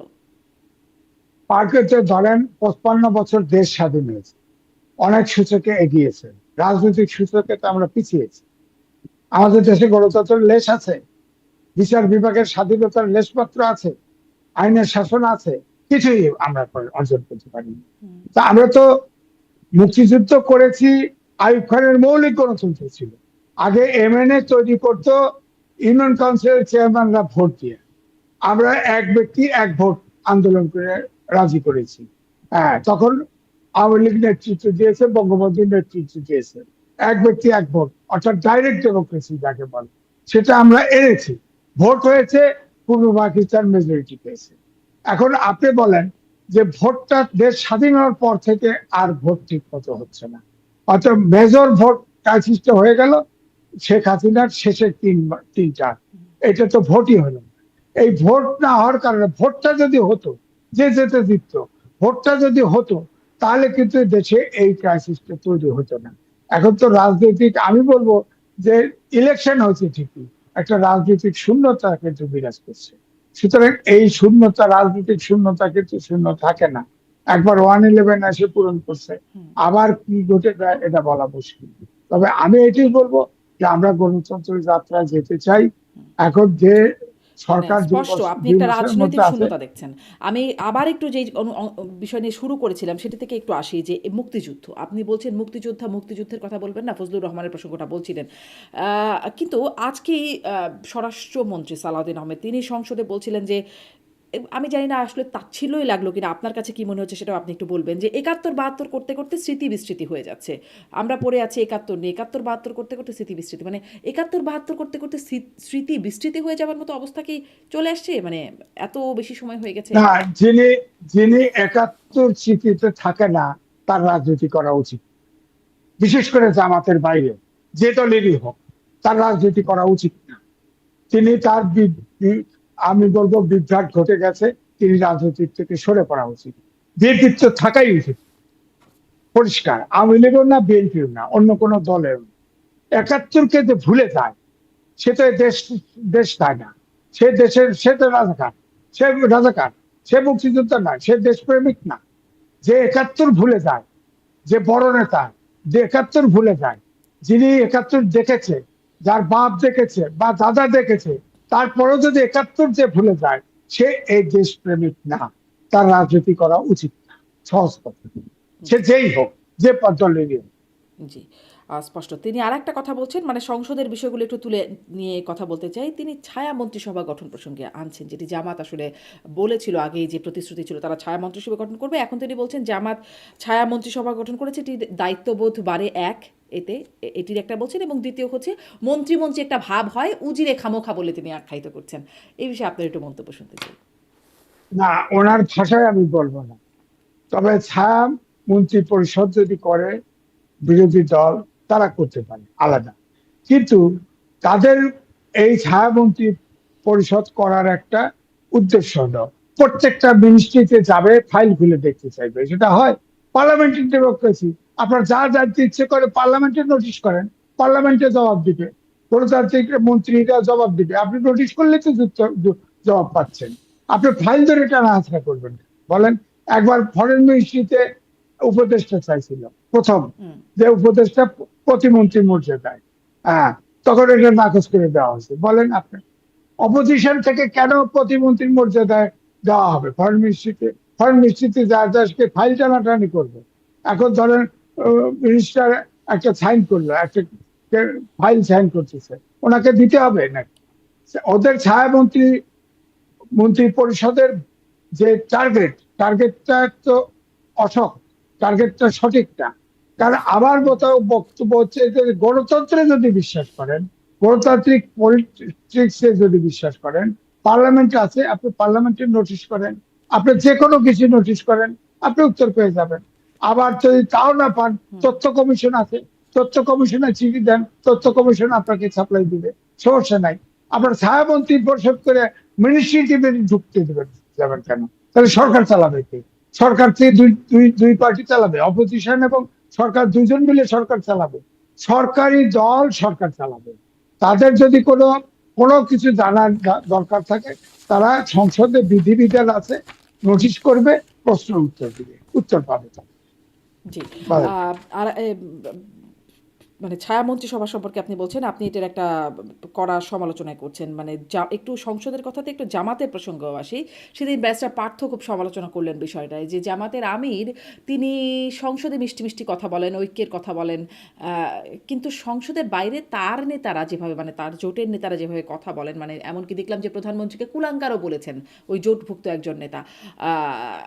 এরকমটা হচ্ছে। আবার এখন দেখছি তারা সমাবেশ, মহাসমাবেশ করবার প্রস্তুতি নিচ্ছে ঢাকা সহ বিভাগীয় শহরগুলোতে, ১১ দলীয় ঐক্য। এটি আসলে তিনি, মানে এটি আসলে জামাতের এই রাজনীতিকে কিভাবে দেখেন? সংসদে ঐক্য বা আমির এটা ঐক্যের কথা বলছেন, আমির মিষ্টি কথা বলছেন, আর অন্যরা বলছেন তিতা কথা বা ঝাঁঝালো কথা। আমির বলছেন না, ঠোঁটে মধু লাগানোর আপনি কথা, সুন্দরবনের মধু লাগানোর কথা, আর ওদিকে মরিচের ঝাঁঝালো মরিচ ভুলে মধু লাগানোর কথা, ওদিকে কুলাঙ্গার বলছেন তার নেতারা। এটিকে আপনি কিভাবে দেখেন? না, না, এটার ব্যাখ্যা হচ্ছে কুলাঙ্গার শব্দের অর্থ জানেন না। যার কথা বলছেন, তার বাবার যদি মুক্তি জিয়াউর রহমান না দিত, তার জন্ম হইতো কিনা সন্দেহ আছে। সে কুলাঙ্গার বলতেছেন, কুলাঙ্গার অর্থ সে বোঝে না, কুলাঙ্গার অর্থ সে বোঝে না। প্রধানমন্ত্রীকে কুলাঙ্গার বলে, এটা কোনো ভাষা হলো? রাজনৈতিক ভাষা হলো?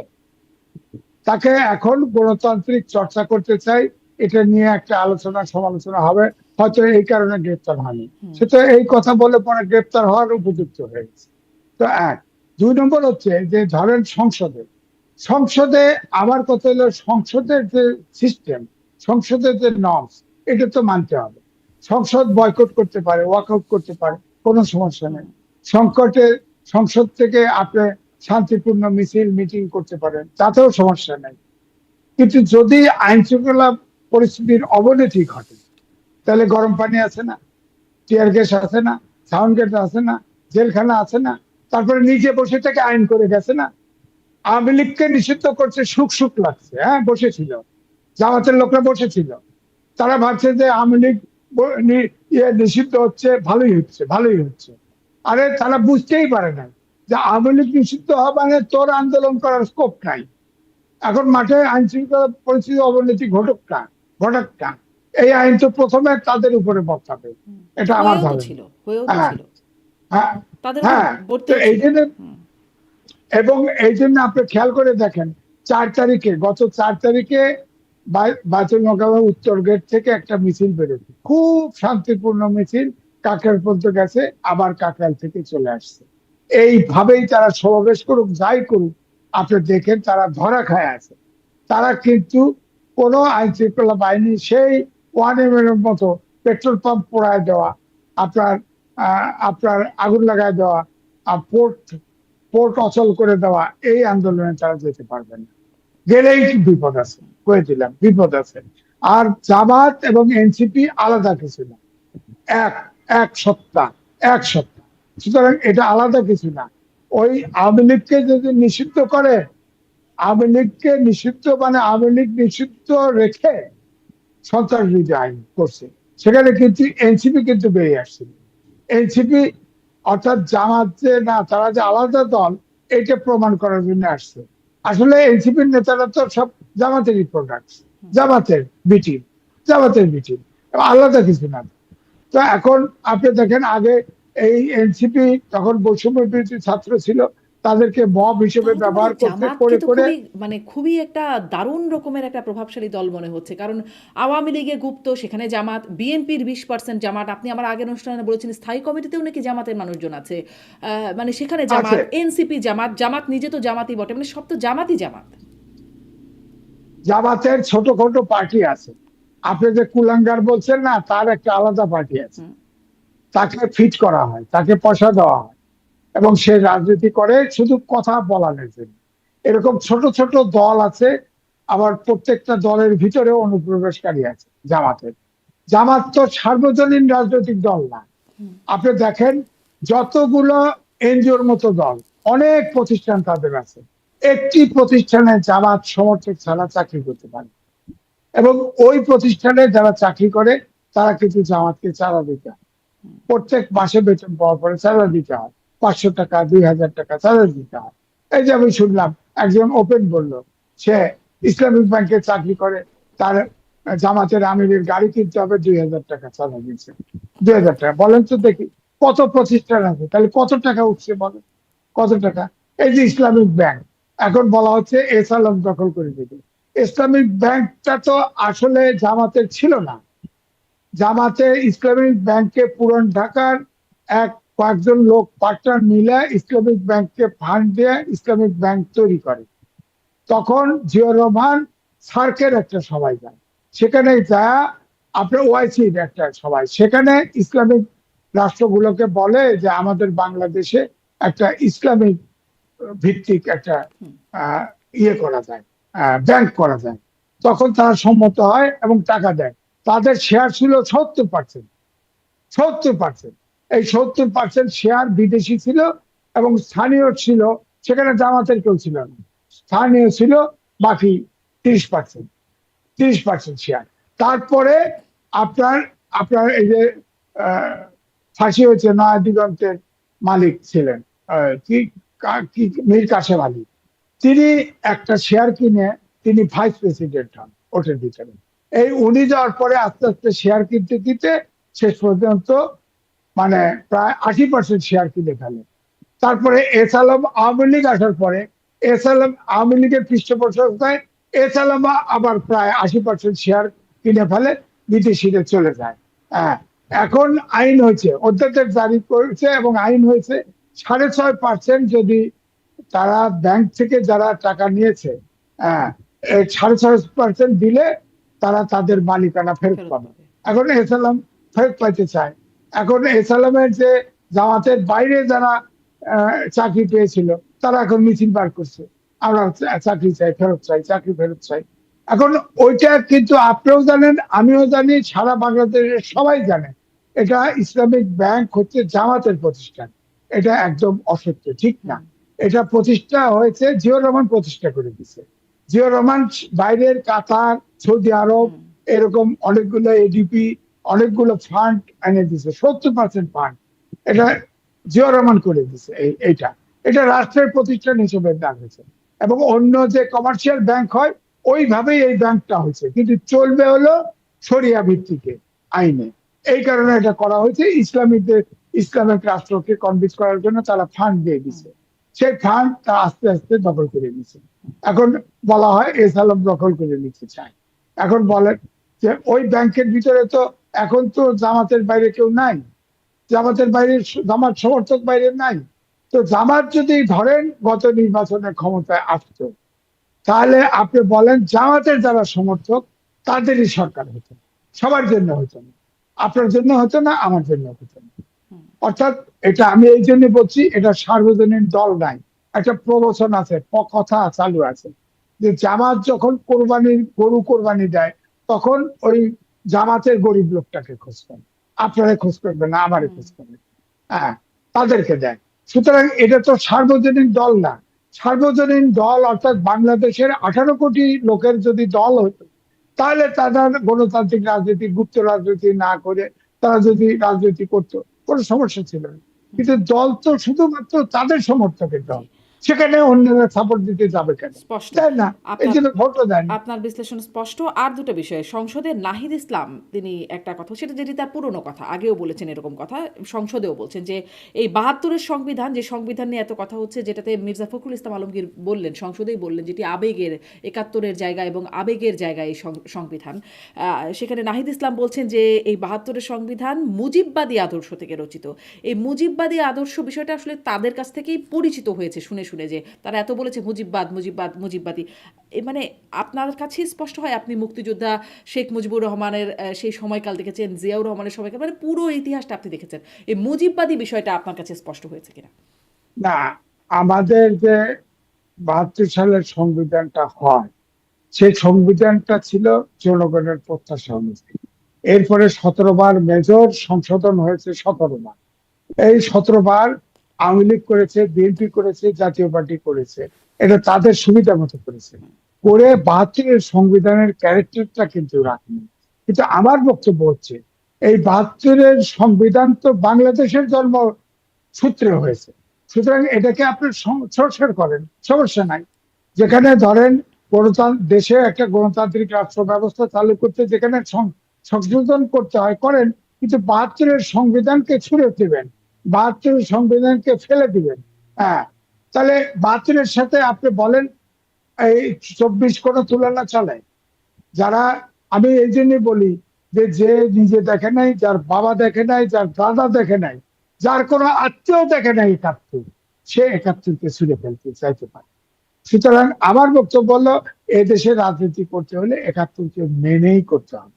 71-এর এখনো সমর্থক বেশি। আপনি তাহলে, নাহলে তো জামাতে এবার জিতে যেত, বলেন আপনি, আমি জামাতে জিতে যেত। এবং আপনি বিশ্বাস থাকেন, এখন যে অবস্থা, গত নির্বাচনের ফলাফল, জামাত এখন মাইলেজ পাওয়ার জন্য বাইরে ভিতরে আন্দোলন সংগ্রাম করতেছে, কিন্তু জামাতের কোনো নির্বাচনে কিন্তু ভবিষ্যৎ নাই, এই যে আন্দোলন এনসিপি সমাবেশ নাই। করছে, এই যে আন্দোলন সমাবেশ করছে, এই আন্দোলনের ফলে তারা যে দাবি নিয়ে করছে, গণভোটের রায় বাস্তবায়নের দাবি নিয়ে তারা এই যে 11 দলীয় ঐক্য থেকে তারা সমাবেশ মহাসমাবেশ দিচ্ছে, তারা কি, আপনার কি মনে হয়, এই দাবি আদায় করতে পারবে? কারণ সংসদে আজকে আবার স্বরাষ্ট্রমন্ত্রী তিনি বলছেন যে সংস্কারের বাহানায় যদি নির্বাচন হতে না দেয়, সেজন্য তারা সব কিছুতে আপোষ করেছে, জুলাই সনদে স্বাক্ষরও করেছেন, একত্রিত হয়েছেন, সমঝোতা হয়েছে, নির্বাচনের স্বার্থে অনেক কিছু বলি নাই, মানে তার বক্তব্য এটা, সংসদে তিনি বলছেন। আহ, দেখেন, হ্যাঁ, জি, আমাকে, আপনাকে আগেও বলেছি, এখন আরেকবার বলি, রাষ্ট্রপতির বাড়ি আমার এলাকা, আমার পূর্ব পরিস্থিতি। তিনি আমাকে ডেকেও নিয়েছেন, কথাও হয়েছে, সব কাগজপত্র দেখাইছে। আমি কোনো কাগজপত্রে কোনো নোট নেইনি, অনুলিপি নেইনি, কিন্তু দেখেছেন। আমার বক্তব্য একটাই, যে তিনি বলেছেন অনেক অধ্যাদেশে তিনি স্বাক্ষরই করেননি। 18 মাসে সাংবিধানিক বাধ্যবাধকতার কথা। ইউনূস বিদেশে ট্যুর করলে প্রেসিডেন্টের কাছে রিপোর্ট করার কথা, চুক্তি হলে রিপোর্ট করার কথা। এই যে বলেন তো, এই যে যে আপনার যে বাণিজ্য চুক্তি আমেরিকার সাথে হলো, প্রেসিডেন্ট জানে? প্রেসিডেন্টের কাছে গেছে, প্রধান উপদেষ্টা গেছে, রিপোর্ট করছে, দেখাইছে? দেখায়নি। সুতরাং উনি বলেছেন, আমার বক্তব্য একটাই, যে আপনি 106 অনুচ্ছেদ সংবিধানের অনুযায়ী রেফারেন্স নিলেন, 138 অনুচ্ছেদ অনুযায়ী সংবিধান সমন্বয়ের জন্য ওত নিলেন, 133টা আপনি অধ্যাদেশ জারি করলেন, সবই করলেন। এখন প্রেসিডেন্ট ভাল লাগে না কেন? সরকার ভাল লাগে না কেন? আবার হানা ভোটে, আপনি হানা ভোটের টাকা দিয়ে, এই যে রিপোর্ট বেরোয়েছে না, বদিউল আলম, সুজনের বদিউল আলম স্বীকার করছে তো, সে হা ভোটের জন্য, ক্যাম্পেইন এর জন্য সে 2.5 কোটি টাকা নিয়েছে। সে ইন্টারভিউ দিচ্ছে পত্রিকায়, এবং তাকে জিজ্ঞেস করা হয়েছে, সে স্বীকার করছে। এবং সেটা হলো বাংলাদেশ ব্যাংকের ফান্ড থেকে টাকা নিচ্ছে সে। বাংলাদেশ ব্যাংকের একটা ফান্ড আছে, যেটা হলো অনগ্রসর এবং অনগ্রসরদের শিক্ষার উন্নয়নের জন্য ওই ফান্ডটা ব্যয় করা হবে। ব্যাংকার্সরা সব বসছে, বসার পরে এনসিপি 20 কোটি টাকা চেয়েছিল। তখন এনসিপি হয় নাই, বৈষম্য বিরোধী ছাত্ররা 20 কোটি টাকা, তখন সব ব্যাংকার্সরা বসে নিষেধ করছে যে না, তাদের নিবন্ধন নাই, সুতরাং তাদের দেওয়া যাবে না। তখন তারা পায় নাই, কিন্তু সবাই তো বাগা নিতে চাইছে টাকা। এই জন্য সুশীল নাই তো, যারা হা ভোটের জন্য ভোট চেয়েছে, এই ভোটটা আমি বলেছি যে এই প্রেসিডেন্ট সাহেবই বলছে যে আপনার ওই কথাটা ভালো লাগছে, যে ইউনূস সরকারের, ইউনূসের ফাটাবাসের চিপায় বিএনপি করছে। আমি এই জন্য বলছি যে ইউনূস তবে কিন্তু যদি ছাড়া কোনো কথা বলেন না। এবং বিএনপির কথা দেখে, বিএনপির আচরণ দেখেই মনে হয়েছে বিএনপি কোনো মতে ইলেকশনটা চায়। আর আর খালি ইলেকশন, কিন্তু ইউনূস দিতে চায় না। যেটা সজীব বিয়ের কথার প্রমাণ হয়েছে, যে তার টার্গেট ছিল 29 সাল পর্যন্ত। সে থাকতে পারে নাই, বাধ্য দেশ চালাইতে পারে নাই, এনজিও মার্কা সব বিদেশে এনে ম্যাসাকার করে ফেলছে, তখন সেই ইলেকশন মানে দিয়ে বাধ্য যখন বিএনপি চলে ফাটাবাসের গেছে। চিপায় ছিল, সেই ফাটাবাসের চিপায় পরে সবকিছুতে আপোষ করেছে, এখন চিপা থেকে বেরিয়ে এসেছে, এখন বাহাদুরি। না, তা আমি বলছি না। আপনার কথা সবসময় উল্টো পাল্টি হয়ে যান আমাকে ফাঁসানোর জন্য। আমার কথা হচ্ছে, ফাটাবাসের চিপা হলো, ফাটাবাসের চিপার গল্প প্রেসিডেন্ট জিজ্ঞেস করছে, আমি জিজ্ঞেস করছি আপনি ফাটাবাসের চিপার গল্প জানেন? তাহলে আপনি একটা পাবলিক ভাষায় বলছেন। তবে না, তা না। ফাটাবাস হলো বাস দুইটা ভাগ করে দাঁড় করে রাখছে, বানর এদিক থেকে লাফ দিয়ে ওদিক যায়, ওদিক থেকে লাফ দিয়ে এদিক যায়। এক সময় তার অন্ধকোষ আটকে গেছে, আর বানর ধরতে পারেনি। এটার নাম ফাটাবাসের চিপা। তো ইউনূস ইলেকশন দিতে চায় না, বিএনপি এটা বুঝতে পারছে। এই জন্য কোনো মতে ইলেকশনের ডেটটা চাইছে, ডেটটা পেয়ে গেছে। এখন তারা গণভোটে তো লিখে নিচ্ছে, এই যে আমার কাছে আছে তো, যে জুলাই সনদ যেটা স্বাক্ষর হয়েছে, তারা অবিকল ওই সনদ পাস চায়। 1 নম্বর, সংবিধান জীবিত থাকতে প্রেসিডেন্ট কোনো আদেশ দিতে পারে না, সেটা অবৈধ। সুতরাং প্রেসিডেন্টের আদেশে এই জুলাই সনদ জারি হয়েছে এবং গণভোটের আয়োজন হয়েছে, এটা অবৈধ। 1। 2 হলো, প্রত্যেকটায় নোট অফ ডিসেন্ট আছে। বিএনপির যতগুলোতে নোট অফ ডিসেন্ট আছে, জামাতেরও নোট অফ ডিসেন্ট আছে, এনসিপিরও নোট অফ ডিসেন্ট, বামেরও নোট অফ ডিসেন্ট আছে। নোট অফ ডিসেন্টের নিচে লেখা আছে যে নির্বাচনী ইশতেহার দিয়ে কোন দল বা জোট যদি পিপুলস ম্যান্ডেট, জনগণের ম্যান্ডেট পায়, তাহলে তাদের মতো করে বাস্তবায়ন করতে পারে। অর্থাৎ দায় মুক্তি দিয়ে দেওয়া হয়েছে না, যেটাতে নোট অফ ডিসেন্ট যে দিয়েছে বিএনপি, বিশেষ করে 2/3 মেজরিটি পেয়ে গেছে, অন্য দল তো পায় নাই। তো বিএনপি যেটাতে নোট অফ ডিসেন্ট দিয়েছে, সেটা তো ওই জুলাই সনদেই দায় মুক্তি দেওয়া হয়েছে। তারা এখন ম্যান্ডেট সবগুলো তো ইশতেহারও আমার কাছে আছে, সবগুলো তো ইশতেহারে দিচ্ছে। বিএনপি ইশতেহারে দিয়ে ইলেকশন করছে, 2/3 মেজরিটি পেয়ে গেছে, এখন তো সবটা বাধ্য নয়। তো আমি কিন্তু তারপরেও বলবো, তারপরেও অভ্যুত্থান হয়েছে। গণভোটে হ্যাঁ পক্ষে বিএনপি বলেছিল, ফাটাবাসের চিপায় পড়ে নিশ্চয়ই বলেছিল, কিন্তু এখন ওটা, জি, এখন হ্যাঁ, ওটা গণভোটের টেকনিক্যালি হয়তো তখন তখন একটা জোয়ার উঠছিল, যে যে এই ইয়ার গণভোট বিএনপি চায় না, এরকম একটা জোয়ার ছিল। এই জন্য একবার তারেক রহমান বলছে গণভোটে আপনারা ভোট দিন। জি কিন্তু ওই যে জুলাই ঐক্যমত কমিশন যে বসছে, ওটা লাইভ টেলিভিশনে দেখাইছে, ও তখনই কিন্তু ওরিয়েন্টেশন হয়ে গেছে। কিন্তু এখন যে পরিমাণ ভোট হ্যাঁ ভোটে দেখানো হয়েছে, এটা বদিউল আলমরা কারচুপি করছে, টাকা খায়, টাকা খায়। তারপরে আমার বক্তব্য হচ্ছে জুলাই সনদ গণভোট হয়ে গেছে, হ্যাঁ না ভোট হয়ে গেছে, বুঝলাম। আপনি বলেন, আমি কি বিবিসিতে আপনার ইয়ে ছিল, আলী রিয়াজ ছিল, আমার সাথে তুমুল ঝগড়া, হ্যাঁ, আপনি বললাম যে আপনি জুলাই সনদে এটা লিখছেন কেন? তো এটা তো বিএনপি বাস্তবায়ন করতে পারছে না। এবং জামাত যদি ক্ষমতায় যেত, তার যে নোট অফ ডিসেন্ট দিয়েছে যে স্থানীয় সরকারকে আপনার সংস্কার কমিশন বলছে স্থানীয় সরকার মানে সংসদ আইন করবে আর স্থানীয় সরকার উন্নয়ন কাজ করবে, সেখানে নোট অফ ডিসেন্ট দিচ্ছে জামাত, স্থানীয় সরকার অর্থনৈতিক আদান প্রদান করতে পারবে না। তাহলে লাভ কি? লাভ কি? তারপরে বলছে যে যে নারী আসনে 10% রাখতে হবে, সেখানে তো তারা নোট অফ ডিসেন্ট দিয়ে দিচ্ছে। হ্যাঁ, তারপরে আনুপাতিক নির্বাচন, আনুপাতিক নির্বাচনে জি উচ্চকক্ষ হবে না, সে বহু নারী কঠিন হবে না। কঠিন অনেক বিষয় আসলে আছে ওই মানে জুলাই সনদের হ্যাঁ, সেই বিষয় আসলে অনেকগুলো মানে ধারা আছে, কঠিন কঠিন বিষয় কিন্তু আছে। কিন্তু আমি বলি, হুম তারপরে আমি বলি যে সব আপনার ধরেন একটা 133টা অধ্যাদেশ, 14 উপস্থাপন হয়েছে, তার ভিতরে 16টা টাইম বার হয়ে গেছে, 4টা আমার মনে হয় রদ হয়ে গেছে, বাতিল হয়ে গেছে। তবু বিএনপি প্রেস কনফারেন্স করে বলছে যে এটাকে আপনার আরো শক্তিশালী করে পরবর্তী পার্লামেন্টে উপস্থিত করা হবে। তো এটা আমার বক্তব্য হচ্ছে যেগুলো নিয়ে ডিসপুট আছে, এটার ব্যাপারে বিএনপির মতামত আগেই দিয়ে দিত, তর্ক হোক না, সংসদে তর্ক হোক না, হতে পারতো। এখন ধরেন যারা নোট অফ ডিসেন্ট দিয়েছে, সেগুলো তো এখন তো যেহেতু তারা মাঠে আলোচনা করতেছে, আমার মনে বক্তব্য হচ্ছে যে এখন অভ্যুত্থানের শক্তি সংসদে, তারা গঠনমূলক আলোচনা করে গণতন্ত্র, আইনের শাসন, সুশাসন এটা প্রতিষ্ঠিত হয়, সেইটাতে করতে গেলে জি যতটুকু সংস্কার দরকার সেগুলো করা জি উচিত। জনাব এম এ আজিজ এটা ধন্যবাদ। কারণ মানে জুলাই সনদ। অনেকক্ষণ একদম শেষের দিকে একদম শেষ করে ফেলা দরকার এখন আসলে। কিন্তু আপনার ওই সেই জায়গা থেকে বিএনপি কি ফাটাবাসের চিপা থেকে বের হলো? মানে তখন অনেক কথা বলে নাই নির্বাচনের জন্য, কিন্তু এখন বলছেন স্বরাষ্ট্রমন্ত্রী সংসদে বলছেন, কিন্তু তখনও বাণিজ্য চুক্তি নিয়ে চুপ ছিল, এখনও চুপ। মানে ফাটাবাসের চিপা থেকে বিএনপি বেরিয়েছে কিনা? এখন এটা তো বলা মুশকিল, আমার মনে হয় না পড়ার শক্তি এখনো অ্যাক্টিভ। সুতরাং ফাটাবাসে চিপায় পড়ছে কিনা এটা তারেক রহমান বলতে পারবে। তবে আমি এটাই বলতে পারি, পড়ার শক্তি গুলো এখনো অ্যাক্টিভ বাংলাদেশের রাজনীতিতে। সুতরাং ফাটাবাস বিভিন্ন ভাবে থাকতে পারে। এবং ইউনূস কিন্তু আমেরিকান সিটিজেন, আমি শুনেছি তিনি মুসলমানও না, তিনি ইহুদি। সুতরাং সে কিন্তু খেলোয়াড়।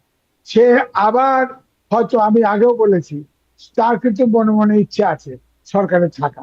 সে ভাব দেখায় আমি কিছুতে নাই, আসলে কিছু সে বোঝে না, কিন্তু সব করে খায়। আপনি দেখেন যত চুরি, ছাত্রদের একবারও বলে নাই। যার নেপালে ইলেকশন হয়ে গেল, আপনার নেপালে দেখেন তরুণরা ক্ষমতায় চলে আসবে। সেখানে কার্কি আপনার প্রধান বিচারপতি ছিল, তিনি এসে দায়িত্ব নিয়ে প্রথম কথা বলছে, আমরা বাংলাদেশ হতে চাই না, তোমরা শিক্ষা প্রতিষ্ঠানে ফিরে যাও, 6 মাস পরে নির্বাচন হবে, নির্বাচনে তুমি তাদের যারা দুর্নীতি করছে, অপকর্ম করেছে তাদের হারিয়ে দাও। হারিয়ে দিছে, মালেন্দ্র 25 বছর বয়সের যুবক একজন প্রধানমন্ত্রী হয়ে গেছে। আমাদের দেশে যদি ইউনূস যদি 6 মাসের ভিতরে নির্বাচন দিত, আওয়ামী লীগের পরিণতি একই হতো। তখন যে হেট্রেট ছিল, তখন একই হতো। কিন্তু উনি ক্ষমতায় লিডার করতে চেয়েছেন, উনি ক্ষমতায় থাকতে চেয়েছেন। এই থাকতে গিয়ে দেশটাকে ছারখার করে দিয়েছেন, সর্বদিক থেকে ফোকলা করে দিয়েছেন। জি এই দেশকে দাঁড় করানো কত যে কঠিন, এটা মুশকিল, অনেক এটা ধন্যবাদ, অনেক বোঝা ধন্যবাদ মুশকিল। জনাব এম এ আজিজ, অনেক ধন্যবাদ। আপনি অনেকটা সময় নিয়ে কথা বলেন, অনেক কিছু স্পষ্ট হলো, অনেক কিছু ভবিষ্যতে স্পষ্ট করবেন বলে আপনি কথা দিয়ে গেলেন যে এক সময় সময় মতো আপনি অনেক কিছু বলবেন। আশা করছি সময় মতো সেটি শোনার অপেক্ষায় রইলাম। তবে আপনি আমার এত ছাই দিয়ে ধরেন, একদম একদম ছাই দিয়ে ধরেন, বান মাছের মতো ছাই দিয়ে ধরলে নড়তে পারে না। আমারে এমন ভাবে ধরেন